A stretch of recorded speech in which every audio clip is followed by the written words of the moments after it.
Okay. Yes, Mr. Philip. Hi, I'm Philip. We're here now at the booth of Toy Empire. Our shop is actually in Green Hills. Sa ano ba? Shop. Sabihin ko sana pwede naman. Shopsville Plus. Yeah. Okay na yun. So ano yung mga toys na binebenta nyo rito? Mostly ang na-handle namin mga hot toys, sideshow collectibles, and mostly puro mga movie figures. Movie figures. Yeah, okay. Like I see this one, Sucker Punch. This one is actually just released last month. Yeah, puro hot toys basically itong mga naka-display ngayon. So, Spider-Man with si Sandman. Okay. Then you have Avatar. Captain. Red Skull is actually ito yung pinakabagong labas. Okay. Then of course Batman. Yeah, this is the 1989 version of Batman. Portrait of Jack Nicholson and Michael Keaton. Okay.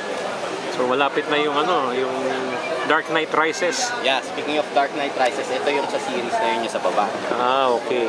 Yun yung Dark Knight na si Christian Bale na, and then yun yung Joker before, portrayed by the late Heath Ledger. That's the Batmobile. The Batmobile. Wow. The latest generation. Okay. So that toy which is like 13,000, alin yung toy na yan? That's the action figure na Yeah, that's the Batman. That's the Batman. Okay. So actually, most of these collectibles kasi they increase in price as time goes on. So it's like a sort of limited edition. Yes. Okay. So ito nasa display nyo.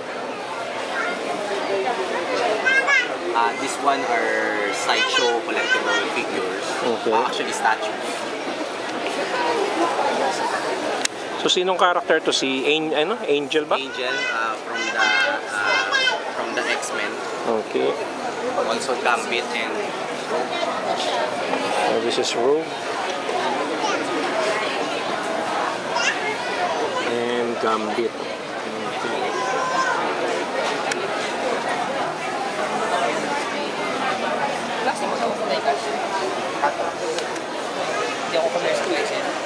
And as you can see, may mga ibang most of the figures yun galing sa mga movies.